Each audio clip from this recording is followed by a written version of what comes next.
Otherwise, good evening. So previous class में है ना, हमने जो नॉर्मलाइजेशन से पहले तक की चीजें देखी थी, अभी हम एनोमलीज देखेंगे, है ना। हम लोग जो रूल था, इन्फ्रेंस रूल था अलग अलग, है ना, तो वो छः सात जो भी इन्फ्रेंस रूल्स थे हमने वो देख लिया। एंड जो भी, और मैंने क्या बोला कि ट्रांजिटिव रूल जो है वो सबसे इम्पोर्टेंट है। तो after that now we will look at anomalies, है ना। डेटाबेस में एनोमलीज क्या क्या होती हैं, और एनोमलीज ही वो रीजन है जिसकी वजह से हमें नॉर्मलाइजेशन करना पड़ता है ना, नॉर्मलाइज करना पड़ता है table. So let's wait for more students to join, then we will start.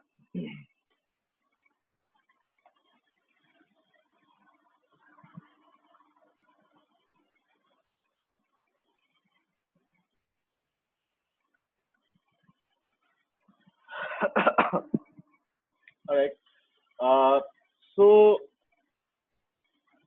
Anomalies का मतलब क्या होता है? एनोमलीज का मतलब होता है वीकनेस, है ना। किसी भी डेटाबेस में वीकनेस क्या है, तो हम जो है एक डेटाबेस में तीन तरीके की वीकनेस होती है।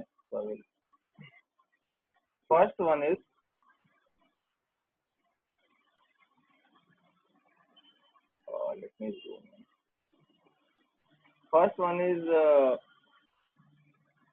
insertion anomaly.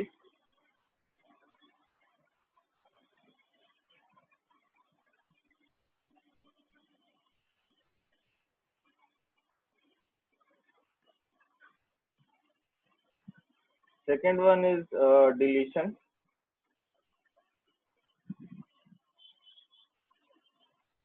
Third one is updation.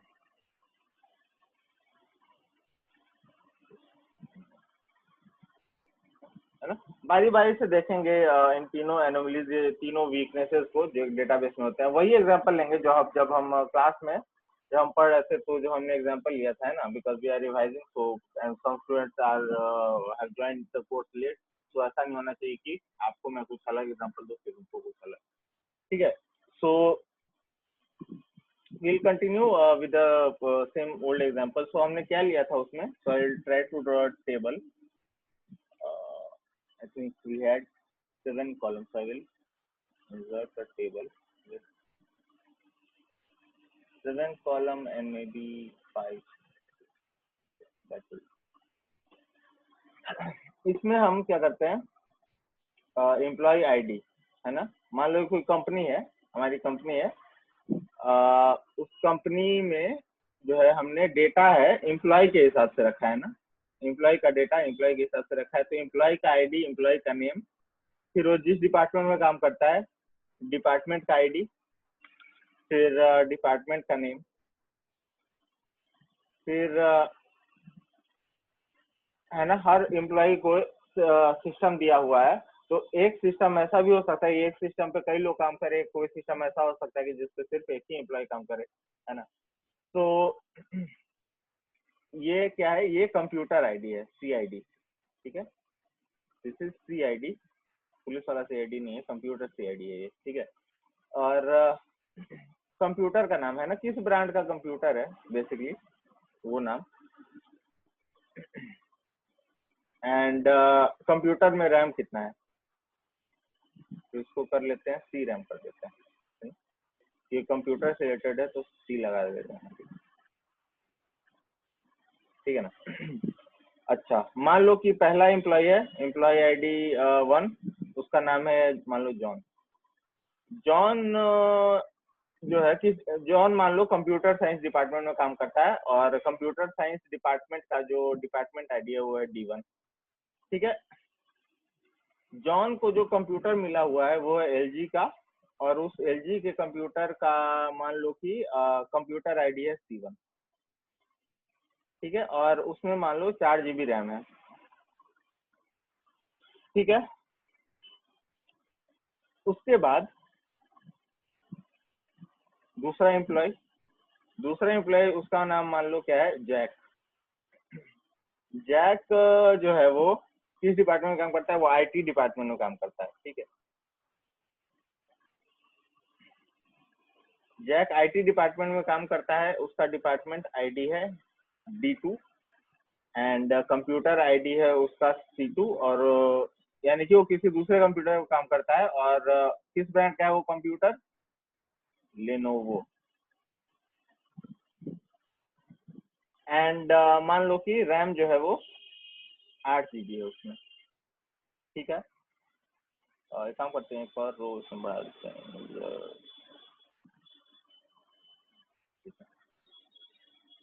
तीसरा एम्प्लॉय मान लो कि उसका नाम है जेम्स। जेम्स जो है वो CS, यानी कि जो पहला एम्प्लॉय जिस डिपार्टमेंट में काम कर रहा था उसी डिपार्टमेंट में जेम्स भी काम करता है ना, तो ये भी CS में काम करता है। तो ऑब्वियसली डिपार्टमेंट सेम है तो डिपार्टमेंट आईडी भी का सेम ही होगा। और ये भी मान लेते हैं कि उसको भी वही कंप्यूटर है ना, तो हो सकता है 8 घंटा जब जॉन एक शिफ्ट में काम करके चला जाता है तो फिर जेम्स आ जाता है उसकी जगह, है ना। मान लो कि लेट से सुबह 8 बजे से शाम को 4 बजे तक जॉन ने काम किया, फिर शाम को 4 बजे जो है जेम्स आके वही कंप्यूटर पकड़ लेता है, ठीक है। तो ऑब्वियसली सेम कंप्यूटर है तो सेम ब्रांड भी होगा, मतलब सेम ही कंपनी का होगा, और उसका कंप्यूटर आईडी भी सेम ही होगा, और ऑब्वियसली सेम कंप्यूटर है तो रैम भी सेम होगा, ठीक है ना। एक हम डेटाबेस बना रहे हैं एम्प्लॉयज के, हमारे जो एक जो हमने बोला कि एक कंपनी है उसके लिए, ठीक है। ठीक है, चौथा एम्प्लॉय मान लो उसका नाम क्या है? जिम। ठीक है, जिम भी मान लो उसी डिपार्टमेंट में CS में काम कर रहा है and his department ID is D1, ठीक है। वो भी अगेन वही कंप्यूटर यूज कर रहा है जो उसके डिपार्टमेंट के बाकी लोग है ना कर रहे हैं। मान लो फिर शाम को 4 बजे से लेके रात को 12 बजे तक जेम्स यूज करता है, फिर रात को 12 बजे से सुबह 8 बजे तक जिम है ना वो नाइट शिफ्ट में काम करता है, तो वो बाद के 8 घंटे जो है रात को 12 बजे से लेकर सुबह 8 बजे तक जो है जिम उस पर काम करता है। And again because it same computer तो उसका सेम ही कंप्यूटर आईडी होगा, सेम ब्रांड नेम होगा, और रैम भी क्योंकि सेम ही कंप्यूटर है तो सॉरी सेम ही रैम होगा, 4 GB ही रैम होगा, ठीक है। अच्छा, इतना हो गया। अब जो है हम क्या करेंगे कि अब हम एक एक एनोमली को देखते हैं कि इस डेटाबेस में खामियां क्या क्या है, कमियां क्या क्या है। डेटाबेस मैंने क्या बोला? Weaknesses in the database, weaknesses, या फिर कह सकते हैं कि शॉर्टकमिंग इन डेटाबेस, है ना। तो क्या क्या वीकनेसेस है? पहला देखते हैं, इसका एक काम करता हूँ मैं फॉन्ट बढ़ा देता हूँ, ठीक है। पहला वीकनेस देखते हैं, इंसर्शन एनोमली। इंसर्शन एनोमली क्या है? ठीक है, मान लो कि हमने तो अभी बोला कि कंप्यूटर में 2 ही डिपार्टमेंट है ना, IT है, CS है, ठीक है। मान लो कि तीसरा डिपार्टमेंट आ जा रहा है मेरे यहाँ पे मेरे कंपनी में। मान लो कि उसका नाम है डिजिटल मार्केटिंग, है ना। डिजिटल मार्केटिंग नाम का नया हमने एक डिपार्टमेंट खोल लिया। अब अभी सिर्फ डिपार्टमेंट खोला है, और चलो मान लिया डिपार्टमेंट भी खोल दिया और उसका आईडी दे दिया मान लो D3, है ना। तीसरा डिपार्टमेंट है तो डिपार्टमेंट दे दिया D3। लेकिन एक बात बताओ, मैंने नया डिपार्टमेंट खोला लेकिन एम्प्लॉय तो मैंने हायर ही नहीं किया।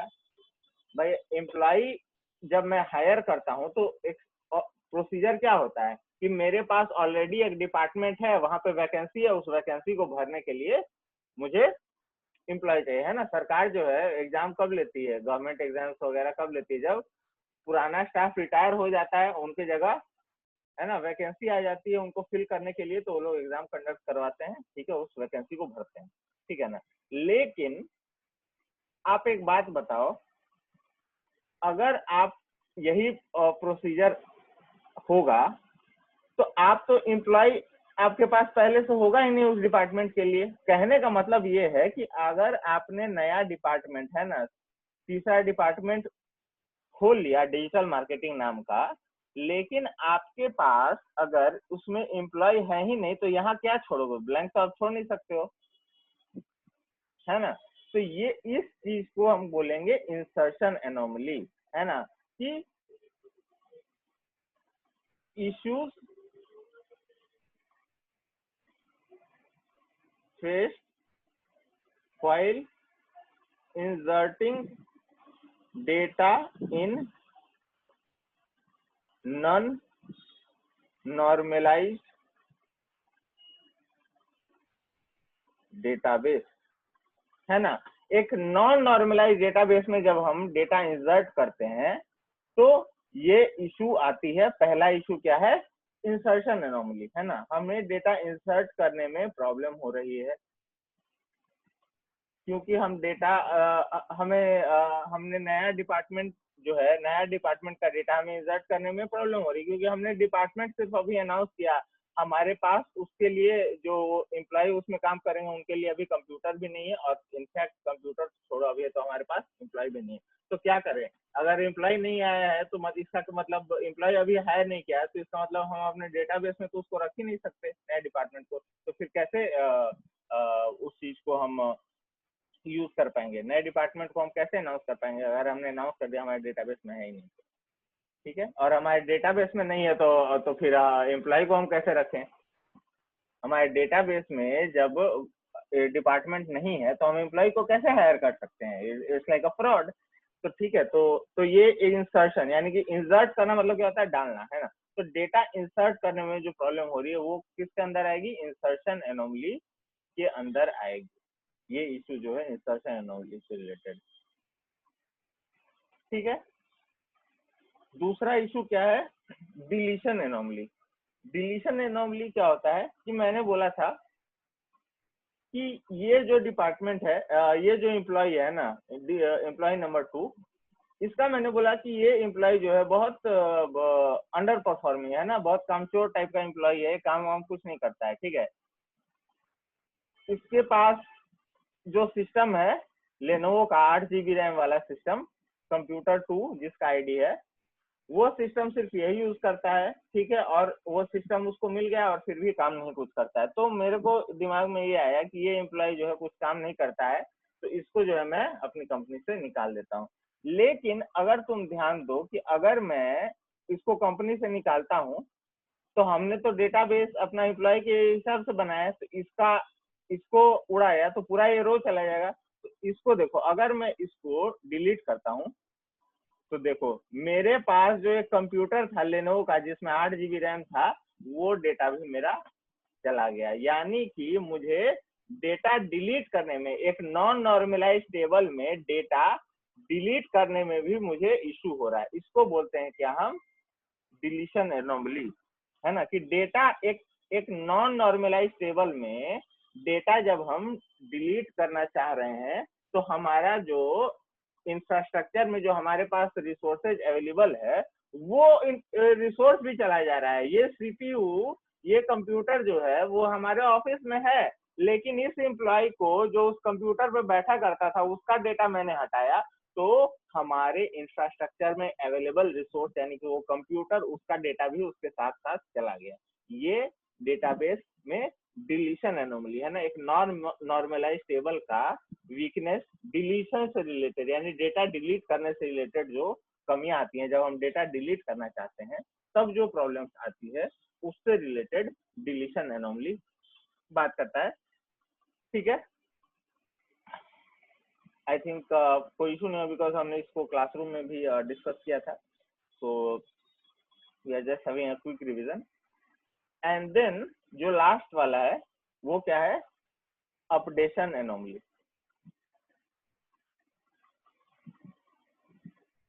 है ना।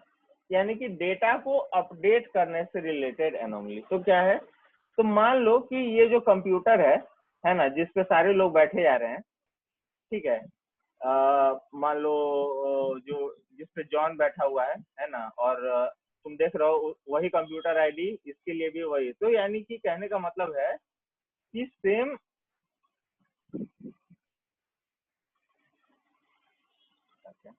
ठीक है, तो कहने का मतलब ये है कि सेम कंप्यूटर जो है 3 लोगों के साथ यूज किया जा रहा है ना। हो सकता है कि कोई और रिसोर्स हो, है ना, जो कई लोगों के साथ शेयर किया जाता हो, है ना। हो सकता है कि यहाँ पे तो मैंने सीपीयू का लिया है, वैसे कोई और रिसोर्स हो जाता हो सकता है। खैर जो भी है, हम अभी इसी एग्जांपल के साथ कंटिन्यू करते हैं। मैंने बोला कि इस कंप्यूटर C1 जो कि LG ब्रांड का है, जिसमें रैम 4 GB है, अगर अगर इस कंप्यूटर में मैंने रैम बढ़वा दिया है ना, 4 GB का और नया रैम खरीदा और उसको जो है सीपीयू में लगा दिया, तो 4 GB से मैंने इसको, या समझो 8 GB और खरीद के 12 GB इसको कर दिया, है ना। तो मैंने, तो मुझे 4 को 12 यहाँ करना पड़ेगा, फिर यहाँ करना पड़ेगा, फिर यहाँ करना पड़ेगा। चेंज मैं एक बार कर रहा हूँ, चेंज मैंने एक्चुअल फिजिकल इन्वायरमेंट में मैंने सिर्फ एक चेंज किया, एक कंप्यूटर में रैम बढ़ाया, लेकिन डेटाबेस में मुझे 3-3 जगह चेंजेस करना पड़ रहा है।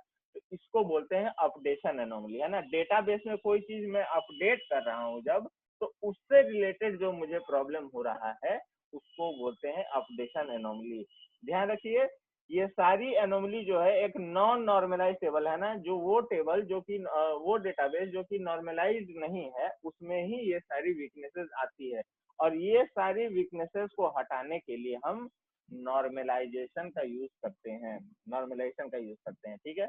तो नॉर्मलाइजेशन में जो है 4 फॉर्म तक हम जाते हैं, first normal form, second normal form, third normal form, और फिर BCNF यानी बॉयस कोड नॉर्मलाइजेशन फॉर्म, ठीक है। उसको 3.5 नॉर्मल फॉर्म भी बोल सकते हैं, बट जो भी है, ठीक है। तो ये सारी एनोमलीज को, है ना, हटाने के लिए हम नॉर्मलाइजेशन का यूज करते हैं। तो नाउ विल स्टार्ट नॉर्मलाइजेशन। तो फर्स्ट नॉर्मल फॉर्म क्या होता है? फर्स्ट नॉर्मल फॉर्म जो है क्या कहता है कि a relation will be in first normal form if it contains an atomic value. It states that an attribute of a table cannot hold multiple values. It must hold only single valued attribute. कहने का मतलब ये है कि जैसे for example, है ना, and again यहाँ पे फिर से मैं वही एग्जांपल लूंगा जो कि मैंने आपके क्लास में लिया था, कि मैं एक टेबल बनाता हूँ and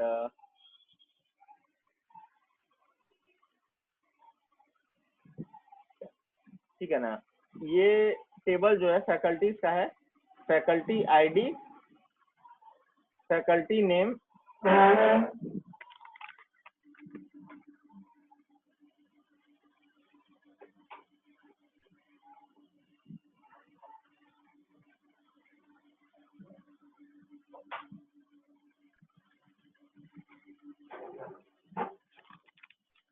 yes sir. So where was I? Faculty ID, faculty name and subject, है ना, वो फैकल्टी क्या सब्जेक्ट पढ़ाता है, इसका मैं एक टेबल, एक डेटाबेस बना रहा हूँ, ठीक है। तो पहला फैकल्टी, ठीक है ना, मैं अपना ही ले लेता हूँ, ठीक है। फैकल्टी आईडी 1 और नाम, I will write my name Rahul. Subject मान लो कि I teach DBMS and I teach let's say product management, ठीक है। Second faculty let's say I take is Anjesh sir and he teaches let's say IT fundamental, है ना।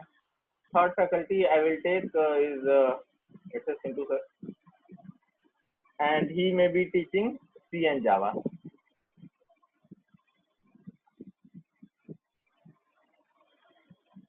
right? He teaches C and Java, ठीक है। तो first normal form ये कहता है कि एक टेबल में मल्टीपल, किसी भी एट्रीब्यूट के कॉरेस्पॉन्डिंग मल्टीपल वैल्यू नहीं आना चाहिए। अगर तुम इस एट्रीब्यूट को देखो, सब्जेक्ट नाम का जो एट्रीब्यूट है उसको अगर तुम ध्यान से देखो तो राहुल फैकल्टी और ये फैकल्टी, फैकल्टी सिंधु, ये दो फैकल्टी के कॉरेस्पॉन्डिंग अगर तुम देखो तो दो दो एट्रीब्यूट, सॉरी सेम एट्रीब्यूट में मल्टीपल वैल्यू है ना। DBMS भी है, प्रोडक्ट मैनेजमेंट भी, यहाँ पे C भी और जावा भी है। तो कहता है कि इसको हमें नॉर्मलाइज करना है फर्स्ट नॉर्मल फॉर्म में। तो ये जो इशू हो रहा है मल्टीपल वैल्यू वाला, इसको हमें हटाना पड़ेगा। एक टेबल क्या कह रहा है कि can not hold multiple value, है ना। तो इसको हमें नॉर्मलाइज करना पड़ेगा फर्स्ट नॉर्मल फॉर्म में। एक टेबल जिसमें की मल्टीपल वैल्यू है वो नॉन नॉर्मलाइज है, उसको फर्स्ट नॉर्मल फॉर्म में हमें कन्वर्ट करना पड़ेगा। तो क्या तरीका मैंने बताया था, ठीक है। तो the first method is,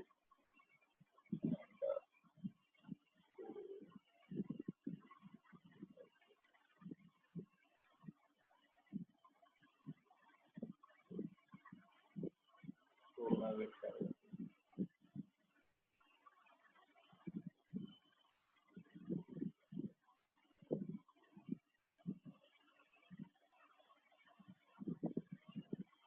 alright, सो पहला तरीका क्या है, that I will insert table and रो।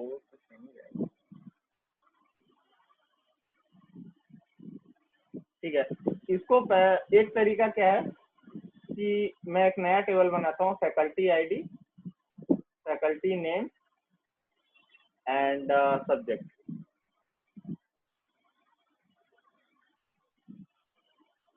अब मैं क्या कर रहा हूँ कि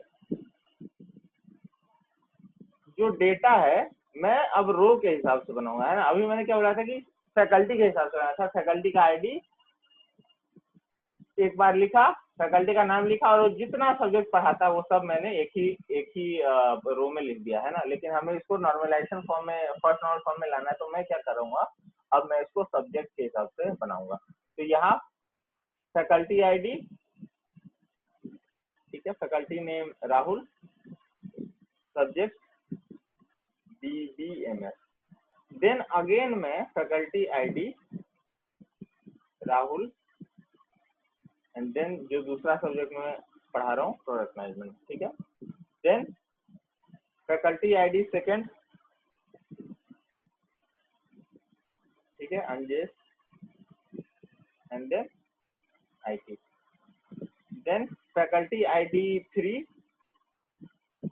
Chintu and C, and then again faculty ID 3 Chintu in Java, ठीक है। अब जो है, अब देखो सेम डेटा को मैंने इस तरीके से लिखा है। अब देखो हर एक किसी भी एट्रीब्यूट के कॉरेस्पॉन्डिंग देखो हमेशा एक ही वैल्यू है ना।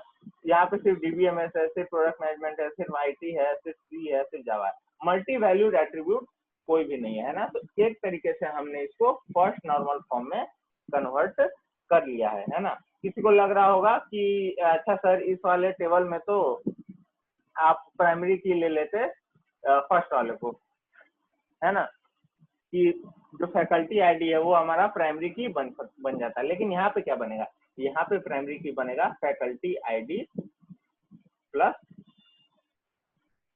सब्जेक्ट, है ना।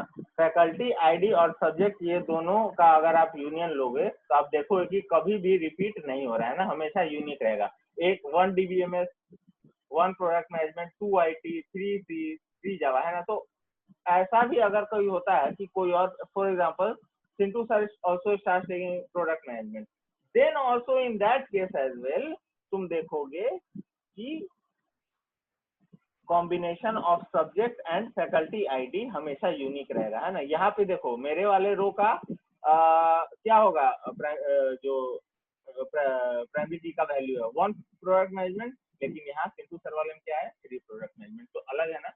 तो यही कहने का मतलब है कि यहाँ पे अगर आपको प्राइमरी की चूज करना है तो आपको कॉम्बिनेशन लेना पड़ सकता है एक से ज्यादा एट्रीब्यूट, ठीक है। तो एक तो ये तरीका है, ठीक है। दूसरा तरीका क्या हो सकता है,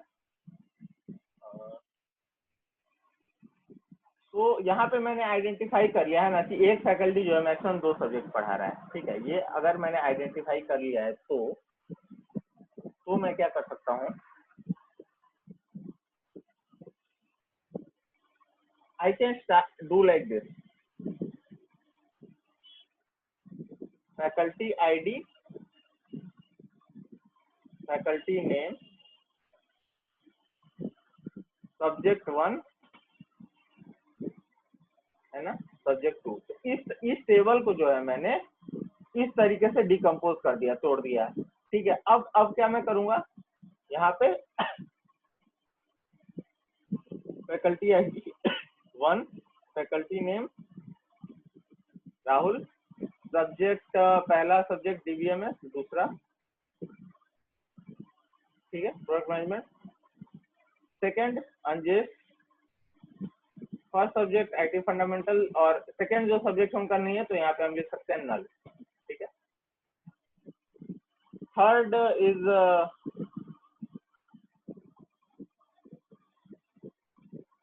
Pintu sir, and then his first subject is C, second one is Java, ठीक है। तो एक तरीका ये भी हो सकता है इस टेबल को फर्स्ट नॉर्मल फॉर्म में कन्वर्ट करने का, है ना। यही बात यहाँ पे लिखी हुई है कि एक टेबल जो है फर्स्ट नॉर्मल फॉर्म ये कहता है कि एक टेबल जो है वो हमेशा एक टेबल में एक एट्रीब्यूट के कॉरेस्पॉन्डिंग हमेशा सिर्फ और सिर्फ एक ही वैल्यू हो सकता है, multiple value. It says that attribute of a table can not hold multiple value, it must hold only single value attribute. First normal form देखो, जब भी हमने इसको डिकम्पोज किया, नॉर्मलाइज किया है ना,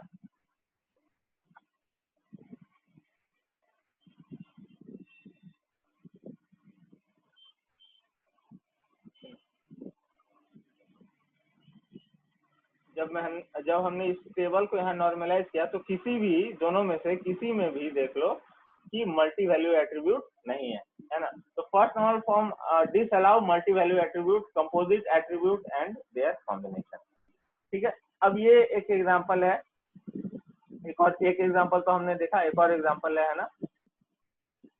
टेबल जो है क्या बोल रहा है कि relation employ is not in first normal form because multi value attribute, है ना। क्या बोला है, एम्प्लॉय फोन। तो कह रहा है कि एम्प्लॉय का फोन जो है, एम्प्लॉय फोन नाम का जो एट्रीब्यूट है वो एक मल्टी वैल्यू एट्रीब्यूट है। क्या ऐसा सच में है? बिल्कुल। देखो यहाँ पे employ ID number 14 John, John का 2 फोन नंबर है, ठीक है। वो एक ही उन्होंने एक ही सेल में एक ही एट्रीब्यूट के कॉरेस्पॉन्डिंग जो है जॉन का 2 वैल्यू यहाँ पे डाल दिया है। ठीक उसी तरह सैम के लिए भी देखो, सैम के भी फोन नंबर वाले कॉलम में फोन नंबर वाले एट्रीब्यूट में 2 वैल्यू डाला। तो ये नॉर्मलाइज फॉर्म में नहीं है, ठीक है। इसको नॉर्मल फॉर्म में कन्वर्ट करने के लिए हमें क्या करना है, इसको नॉर्मल फॉर्म में हमें कन्वर्ट करने के लिए क्या करना है कि हम इसको इस तरीके से डिकम्पोज कर सकते हैं ना। तो first employ ID 14, employ name John, phone number 7272826385 और 9064738238, है ना। तो ये दोनों के लिए, ठीक है ना, उसने क्या किया कि अलग अलग फोन नंबर है तो उसने फोन नंबर के हिसाब से डिकम्पोज कर दिया, है ना, कि हर रो में उसका पर्पस क्या है कि हर रो में किसी भी एट्रीब्यूट के कॉरेस्पॉन्डिंग जो है एक ही वैल्यू होना चाहिए for the first normal form. तो जहां पे ये रूल ब्रेक हो रहा था, है ना, फोन नंबर के लिए ब्रेक हो रहा था, तो इसने क्या किया, जो डिकम्पोज करके टेबल ने इस हिसाब से बनाया है ताकि हर एक रो में सिर्फ एक ही वैल्यू हो। तो एम्प्लॉय फोन में देखो यहाँ पे जॉन का एक फोन नंबर, फिर सेम एम्प्लॉय आईडी, फिर एम्प्लॉय का नाम, फिर उसका फोन नंबर, है ना, और स्टेट। फिर दूसरा एम्प्लॉय, ठीक है, दूसरे वाले एम्प्लॉय का सिर्फ एक ही फोन नंबर था तो उसका तो जस्ट सक्सेस है, देन हिज स्टेट, ठीक है, एम्प्लॉय का फोन नंबर और देन स्टेट, एंड देन तीसरा एम्प्लॉय, ठीक है, सैम का भी 2 फोन नंबर है, 7390372389 पंजाब का है वो, और एक और उसका फोन नंबर है 8589830302, है ना। तो उसके लिए भी उन लोगों ने क्या किया कि दो रो बना दिए फोन नंबर के हिसाब से, है ना। तो हमने क्या देखा आज के लेक्चर में कि एक डेटाबेस में एनोमलीज हो सकते हैं अगर वो डेटाबेस नॉर्मलाइज फॉर्म में नहीं है। तो क्या क्या हो सकते हैं, इंसर्शन एनोमली, ठीक है ना, जो लोग लेट से ज्वाइन किया देख लो, हमने पहले देखा इंसर्शन एनोमली, डिलीशन एनोमली और updation anomaly.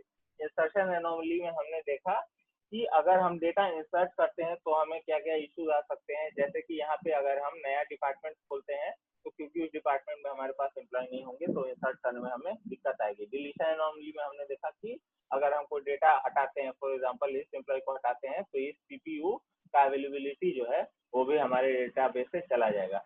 And updation anomaly में हमने देखा क्या कि अगर हम कुछ अपडेट करते हैं, फॉर एग्जांपल यहाँ पे सीपीयू का जो है रैम चेंज करते हैं, हमने 12 GB है, मान लिया 4 GB और लगा 16 GB करते हैं, तो हमें सारे के सारे जगह पे यहाँ पे भी, फिर यहाँ पे भी, फिर यहाँ पे भी, जितने जगह इस सीपीयू का यूज हो रहा है हर जगह चेंजेस करना पड़ेगा।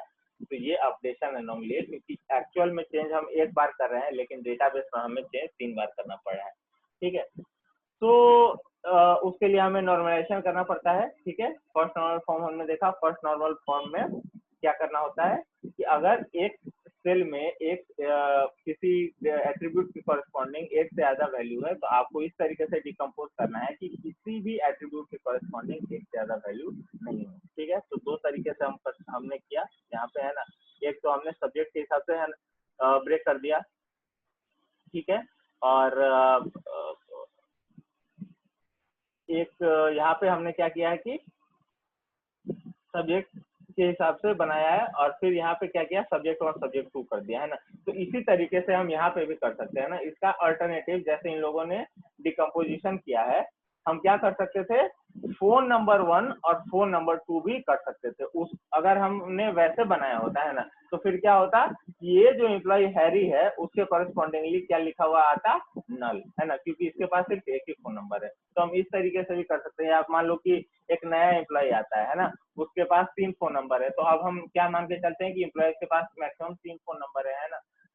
तो हम क्या करेंगे, फोन नंबर 1, फोन नंबर 2 और फोन नंबर 3, जैसे यहाँ सब्जेक्ट और सब्जेक्ट 2 है, वैसे phone number 1, phone number 2, phone number 3 करके हम 3 फोन नंबर के लिए ही 3 एट्रीब्यूट बना लेंगे, और जिनके पास 3 नहीं है, 2 है या 1 ही है, उनके लिए क्या लिखेंगे, नल, है ना। जैसे यहाँ पे हमने नल लिखा, for example here Ranjit sir is teaching, for example teaching only 1 subject, तो सब्जेक्ट 2 में हमने नल लिखा है। उसी तरीके से फोन नंबर के कॉरेस्पॉन्डिंग लिखी है, नल लिखेंगे। ठीक है, तो हमने फर्स्ट नॉर्मल फॉर्म जो है आज के लेक्चर में देखा। सेकेंड नॉर्मल फॉर्म जो है वो हम नेक्स्ट लेक्चर में देखेंगे। तो